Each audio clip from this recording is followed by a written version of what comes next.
Hello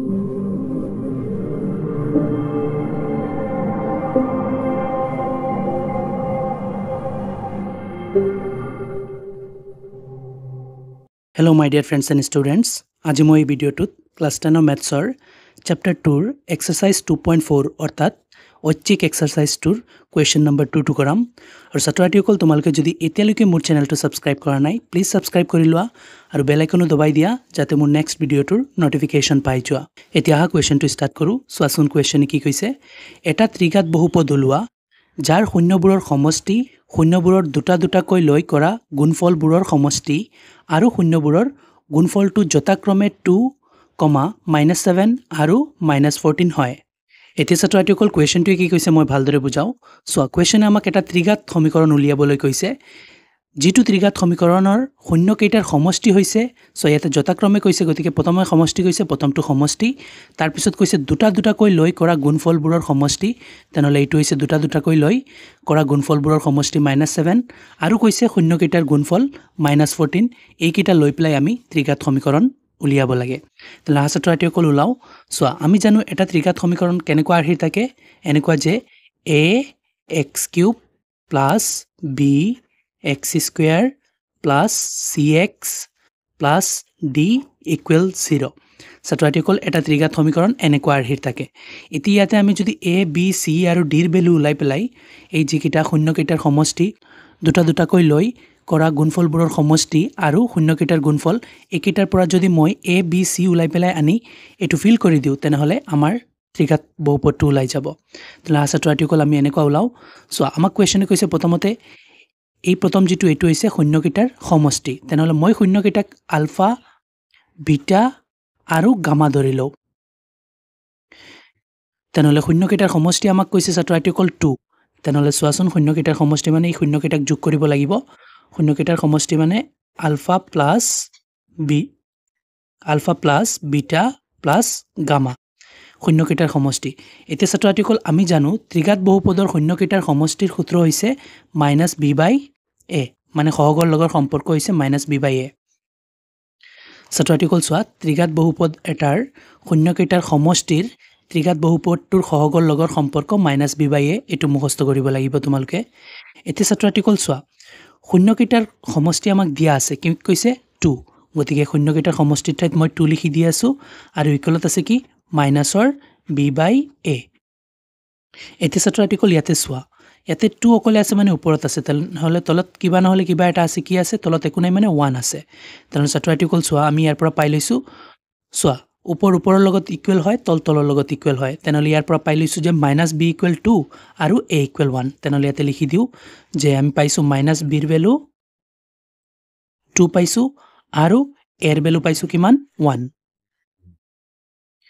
so লিখি দি আছো a ৰ ভ্যালু পাইছো মই 1 সো a ৰ ভ্যালু দুনিয়াকে উলাই গৈছে কিন্তু b ৰ ভ্যালু মাইনাসত উলাইছে গতিকে মই মাইনাসটো আঁতৰাব লাগিব এই মাইনাসটো আঁতৰাবলৈ হলে মনে মনে আৰু এটা মাইনাস দি দুই সাইডত পূৰণ কৰি দিও সোৱা মাইনাসে মাইনাসে এটো প্লাস b হৈ যাব আৰু হেতুৰ লগত যেতিয়া মাইনাসৰে পূৰণ কৰিম আৰু এটোতো একো নাই মানে প্লাস আছে মাইনাসে প্লাসে -2 হৈ যাব ছাত্ৰছাত্ৰীসকল চোৱা উলাই গৈছে a1 আৰু b-2 এতিয়া আমি c আৰু d উলাই দিব পাৰিলে এটো ফিল কৰি দিম এটুক মই সমীকৰণ 1 এটা দিও যেতিয়া মোৰ সব উলাই যাব তেতিয়া আনি প্লাই ইয়াতে এই সমীকৰণ 1 টো মই ফিল কৰি দিম a b c d ৰে এতিয়া ছাত্ৰছাত্ৰীসকল চোৱা আমাক দিয়া আছে নেক্সট কি দুটা দুটাকৈ লৈ কৰা গুণফলবোৰৰ সমষ্টি সেই কাৰণে ইয়াতে লিখি ললো এতিয়া মই শূন্যবোৰৰ দুটা দুটাকৈ লৈ কৰা গুণফলবোৰৰ সমষ্টি যেটো দিয়া আছে হেতুক লৈ কৰিম ছাত্ৰছাত্ৰীসকল চোৱা কি কৈছে শূন্যবোৰৰ দুটা দুটাকৈ লৈ গুণফল কৰি প্লাই সমষ্টি কেনেকা হ'ব আলফা বিটা প্ৰথম দুটা শূন্যক গুণফল কৰি প্লাই আলফা * বিটা আৰু এই গুণফলবোৰৰ সমষ্টি দুটা দুটাকৈ লৈ গুণ কৰি প্লাই সমষ্টি তাৰ পিছত বিটা আৰু গামা এই দুটা শূন্যক গুণ কৰি প্লাই সমষ্টি তাৰ পিছত হ'ব আলফা গামা এয়া হৈছে ছাত্ৰছাত্ৰীসকল শূন্যবোৰক দুটা দুটাকৈ গুণ কৰি প্লাই সমষ্টি আৰু এইটোৰ সম্পৰ্ক সহগৰ লগত হৈছে ছাত্ৰছাত্ৰীসকল c/a এটো মুখস্থ কৰি লবা চোৱা শূন্যবোৰৰ সমষ্টিৰ সম্পৰ্ক হৈছে সহগৰ লগত -b/a আৰু শূন্যবোৰৰ দুটা দুটাকৈ লৈ গুণ কৰি প্লাই সমষ্টিৰ সম্পৰ্ক সহগৰ লগত হৈছে c/a এতিয়া ছাত্ৰসকল এইটোৰ ভ্যালু আমাক দিয়া আছে কিমান -7 সো সিৰিয়ালি কৈছে নহয় প্ৰথমতে সমষ্টি কৈছে গতিকে ইয়াতে যথাক্ৰমে কৈছে মানে প্ৰথমটো হ'ব সমষ্টি তাৰ পিছত শূন্যবোৰৰ দুটা কৈ লৈ গুণফলবোৰৰ সমষ্টি হৈছে -7 তাৰ পিছত শূন্যবোৰৰ গুণফল হৈছে -14 গতিকে ছাত্ৰসকল এইটো দিয়া আছে আমাৰ -7 শূন্যবোৰৰ দুটা কৈ লৈ কৰা গুণফলবোৰৰ সমষ্টি দিয়া আছে -7 গতিকে ইয়াতে মই -7 দিয়া আছো তাৰ পিছত ইকুৱেলত আছে কিমান c/a এতিয়া ছাত্ৰসকল ইয়াতো আগৰ নিচিনা চোৱা -7 টো অকলে আছে মানে -7 টো ওপৰত আছে আৰু তলত একো নাই মানে 1 আৰু ইকুৱেলত আছে কিমান c/a এতিয়া ছাত্ৰসকল চোৱা ইয়াৰ পৰা c ওলাই গৈছে -7 আৰু a ওলাই গৈছে 1 ইয়াতে এবাৰ লিখি দিও চোৱা এটো আমি অলৰেডি লিখি লৈছো 1 গতিকে এতিয়া নতুনকৈ আমি পাইছো c ইকুৱেল -7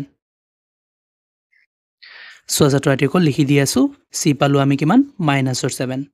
ছাত্ৰসকল চোৱা c লৈকে পাই গৈছো এতিয়া অকল d টো লাগে এতিয়া আমাৰ নেক্সট আৰু এটা আছে কি শূন্যবোৰৰ গুণফল আমাক দিয়া আছে -14 টো দি প্লাই আমি এতিয়া d ওলাই লম চোৱা ছাত্ৰসকল লিখি দিলো শূন্যবোৰৰ গুণফল কওঁতে শূন্য তিনিটাক পূৰণ কৰিব লাগে তেনেহলে কেনেকা হ'ব alpha into beta into gamma এতিয়া ছাত্ৰসকল শূন্যবোৰৰ গুণফলৰ সম্পৰ্ক ত্ৰিঘাত সমীকৰণৰ সহগৰ লগত হৈছে d/a মাইনাসৰ d/a এইটো মুখস্থ কৰি লবা এতিয়া ছাত্ৰসকল শূন্যকেইটাৰ গুণফল আমাক দিয়া আছে কিমান -14 গতিকে মই শূন্যবোৰৰ গুণফলৰ ঠাইত -14 লিখি দি আছো আৰু ইকুৱেলত আছে কিমান মাইনাসৰ d/a চাইলোৱা ছাত্ৰসকল শূন্যবোৰৰ গুণফল -14 দি আছিল লিখিছো আৰু ইকুৱেলত -d/a যেনেকুৱা আছে তেনেকুৱা লিখিলো এতিয়া ইয়াতো ছাত্ৰসকল চোৱা তলত একো নাই মানে 1 আছে তেনেহলে ছাত্ৰসকল চোৱা ইয়াতে হৈ গল কি -d ইকুৱেল -14 আৰু a ইকুৱেল 1 এৰ ভ্যালুটো আমি আগতে পাই গৈছো আগতে উলাই লৈছো গতিকে এতিয়া নতুনকৈ আমি d ৰ ভ্যালু পাইছো ইয়াতে d লিখিম কি ওলাইছে -d ইকুৱেল -14 এনেকুৱা লিখি দিও -d ৰ ভ্যালু পাইছো -14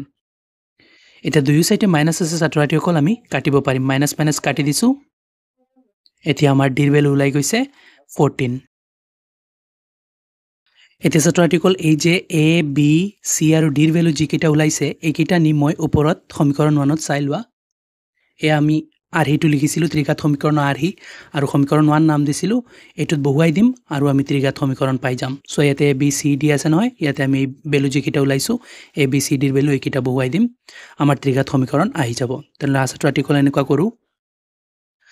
সো ছাত্ৰসকল লিখি লৈছো a b c আৰু d ৰ মান সমীকৰণ 1ত বহুৱাই পাও এতিয়া সমীকৰণ 1 টো আছিল কি ছাত্ৰসকল ত্ৰিঘাত সমীকৰণ আৰহিটোই সমীকৰণ 1 আমি ধৰি থৈছিলো তেনলে এটো লিখি লও বা তোমালকৈ ওপৰত চাই লিখিব পাৰা যে এটো আছিল a x কিউব প্লাস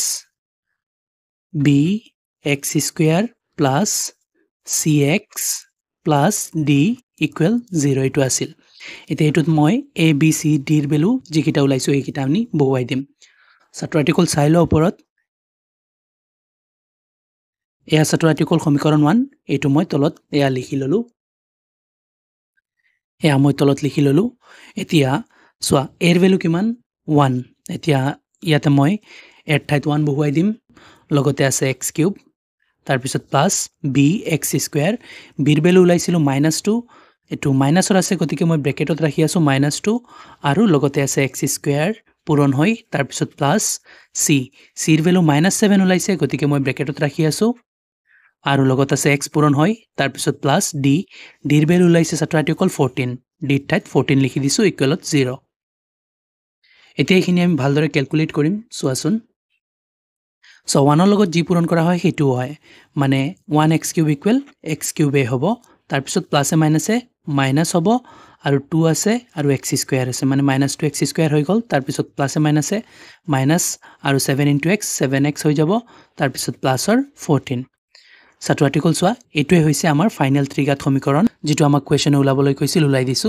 এতিয়া এটা অংকটো সমাপ্ত হৈছে আশা কৰো তোমালোকে ভালদৰে বুজিব পাৰিছা আৰু বুজাত যদি কোনো ধৰণৰ অসুবিধা হয় মোক কমেন্টত জনাবা ভিডিওটো ভাল লাগিলে লাইক এণ্ড শেয়াৰ কৰিবা